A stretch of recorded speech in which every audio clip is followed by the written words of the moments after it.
Okay, taking it a little bit further, now we have charismatic leadership. Here, the definition, one of the definitions, transforming employees to pursue organizational goals over their self-interest.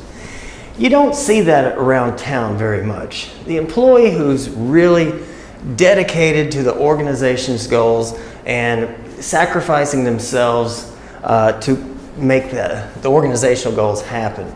There's that spirit there, that internal drive for them to go from I have to do this to I want to do this. I have to serve the customer. I want to serve the customer. I don't see that around town very much. I have to go to work. I want to go to work. I have to stay late. I want to stay late. So just imagine where you have the employee who is dedicated to the organization's goals and at the sacrifice of their own self-interest. I have met some of these people. I'm thinking of a guy right now who was so dedicated to his job, he could not get it out of his mind. He was constantly thinking of ways to better satisfy the customer, even home delivery kinds of stuff, and working extra hours. You know that person who wears their uniform on the weekend? That person who gets off at 5, because that's when their shift ends, they go home, and then miraculously, they end up back at work at 7:30 just to help the others out, off the clock. That's the type of person we're looking at. Some of those shows on TV that go into the workplaces, you see the employee who's, driving through the mud, driving through the river to get the product to the customer, and doing it with limited resources. That's very powerful stuff. People who are just so into it. So how do we get this to happen? Well, as the visionary, and maybe if you're in entrepreneurship and you're the founder of an operation, you have a vision. You become a visionary. This is what we're going to create. This is a picture of the future. This is the dream. And while I didn't put it on here, this is what's in it for us and for you. If we can create this sense of leadership where we're inspirational to the employees and we're creating followers. I know of a story of a multi-billion-dollar company who started out with picnic tables. And the employee comes in to do their job, high-skilled job, and the founder looks at them, says, welcome, shakes their hand, what is your name? I'm glad you're here. We're going to take over the world. I know it doesn't look like much, but give it a couple of years, and there's a lot in it for us, a lot in it for you. I want you on the team. So it's creating followers. Also creating confidence, having confidence in self and others. You notice the confidence of the founder, of the manager. We are going to be great. This doesn't look like much, but it's going to be something great one day. And you're going to be great with it, and we need you. So you see how this is going towards referent power, charismatic. And it's not about legitimate power.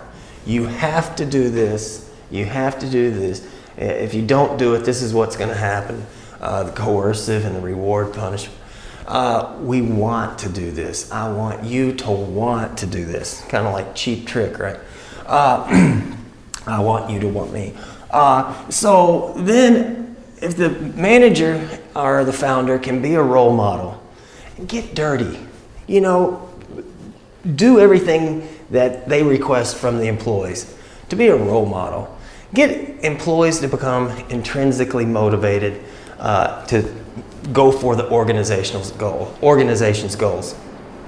It's not about cookies, carrots and sticks and that kind of thing. It's about the internal drive to want to make the thing succeed, to satisfy the customer, to grow and better sales, because that's what we're about. The employees become achievement oriented. They are focused on the goals or the aims of the company. The employee identifies with the leader. I know what they're about, and the employees are in the mood to get the job done.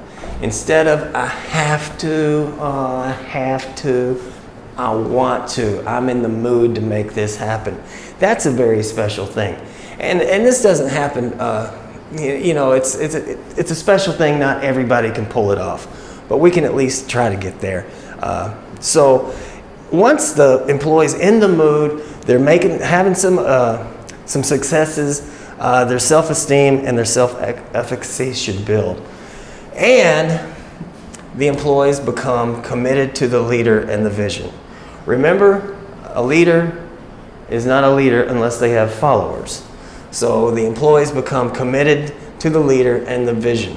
A magical thing. The star employee. What if you had 100 of them, 1,000 of them, 10,000 of them? They make their self-sacrifices. They might have to give up their weekend. They might have to miss dinner with the family. They might be too tired when they get home to study and things like that. They go for the organization. They're committed to the organization. And we hope the task is meaningful because we attach it back to the big picture, the dream, and the vision. So, do you have do you feel as employees like you have to do things for the person with legitimate power, because if you don't, you'll get into trouble? Or do you feel like you want to do something because you like the leader and you bought into the vision and you want to be the best that you can be? That's the question. For you as an employees or for you as managers. What do your employees feel like? Are they in the mode of I have to or I want to? Are you charismatic? Do you get people to like you and want to do what you need to have done? Or are you going against that and being negative, belittling people? Well, if that's the case, it's going to be a long time before somebody actually wants to do something to make you successful.